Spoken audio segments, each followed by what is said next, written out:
الرحمن الرحیم الحمدللہ رب العالمین والصلاة والسلام علی سید الانبیاء والمرسلین وعلی آلہ الطیبین واصحابہ الاکرمین اجمعین اما بعد۔ حضرات، آج کے اخبارات میں سعودی عرب کے شیخ عبدالرحمن سدیس کا جو بیان شائع ہوا، اس کی وجہ سے عامت الناس میں ایک انتشار اور ایک غلط فہمی کا پیدا ہونا لازمی تھا۔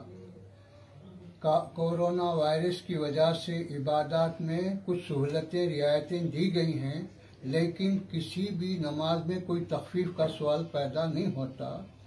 اہل سنت و جماعت کے 4 فقہا، 4 ائمہ کے پاس مکمل ماہ میں یعنی ماہ رمضان میں 20 رکعت تراویح پڑھنا سنت ہے۔ اس میں کسی قسم کی کوئی تخفیف نہیں ہے، صرف رعایت اس بات کی دی گئی کہ کورونا وائرس کی وجہ سے مساجد میں اجتماعات کی ممانعت ہے اور اس کی وجہ سے نقصان کا اندیشہ ہے۔ اس بنا پر علماء نے عامت الناس سے یہ خواہش کی کہ اپنی ان عبادات کو، اپنی نمازوں کو اپنے گھر میں جیسے ممکن ہے ادا کریں۔ جس طرح فرض نماز، واجب نماز اپنے گھروں میں ادا کر رہے ہیں، اسی طرح تراویح کے 20 رکعت پورے ماہ میں ادا کرتے رہیں، ان کو جیسا ممکن ہے۔